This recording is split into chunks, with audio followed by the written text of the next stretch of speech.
Quelque chose à dire.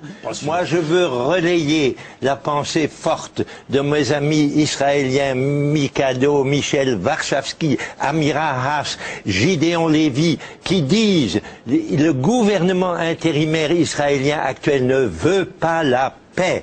Et c'est ça qui est grave, car s'il voulait la paix, il négocierait avec le Hamas facilement. Le Hamas serait tout disposé à revenir simplement aux frontières de 1967. Il l'a dit à des interlocuteurs nombreux. Mais les Israéliens n'ont pas d'intérêt réel pour la paix. Ils veulent garder les colonies, ils veulent garder l'occupation. C'est ça qui est contraire au droit international, aux conventions de Genève. Moi, je suis un défenseur acharné du droit international qui est bafoué par Israël, au point maintenant, après ce qui se passe à Gaza, de pouvoir être traité par des hauts fonctionnaires internationaux comme criminels de guerre. Cher Elias, laissez-moi rendre compte d'une chose simplement qui peut vous intéresser tous. À 3h30 de l'après-midi, j'avais au bout du fil Nasser, qui travaille dans le camp de Jalabia, et qui était entouré d'enfants, beaucoup d'entre eux morts, qui me disait, je suis dans ma maison, j'ai 35 personnes dans ma cave, je suis allé, pendant la trêve, je suis allé chercher des tomates, j'en ai trouvé 5 à un prix exorbitant, je suis dans une situation épouvantable, faites tout pour qu'on arrête ce massacre. Rien d'autre ne compte actuellement. Il faut arrêter ce massacre. Et ce massacre ne fait que du mal à l'image d'Israël. Israël ne peut pas continuer à vivre avec cette image. Israël doit se rendre compte que son image est détériorée par ce type de situation. Quelles options ils avaient? Quelles options avait Israël? L'option est facile. L'option a été déclarée par Ehud Olmert lui-même. Écoutez-moi, je vous en prie. Ehud Olmert a expliqué que ce qu'il fallait, c'est 2 États. Il l'a dit au moment où il quittait le pouvoir et au moment où il était remplacé par Tzipi Livni. Il y a une solution.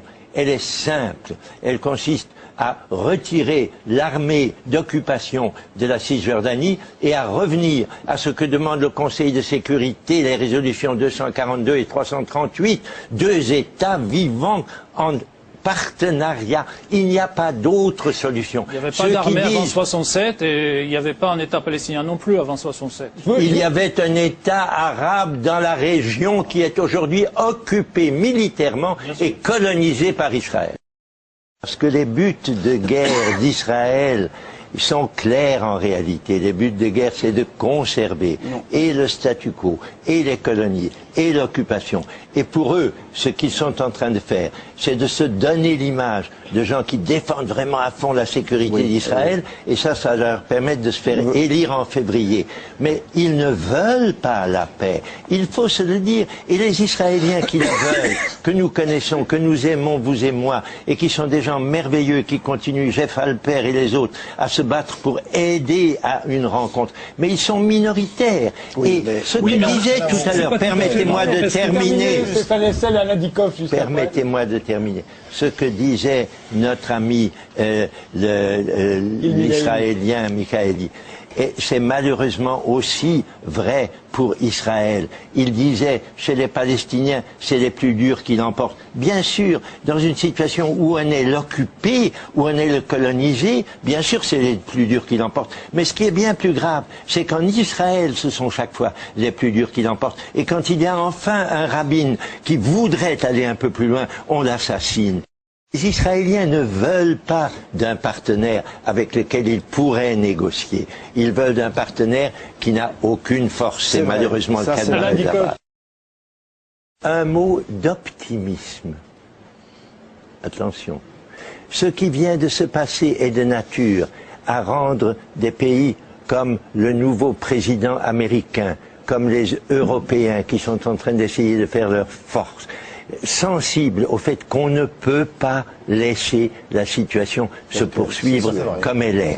Et pour la première fois peut-être, l'intervention nécessaire, l'intervention internationale nécessaire est là comme une porte de sortie. Cette intervention ne s'est jamais, jusqu'ici, fortement imposée à Israël. Les États-Unis ont toujours laissé faire complètement, sans savoir qu'en laissant faire, ils poussaient Israël à sa propre perte, car c'est ça le risque.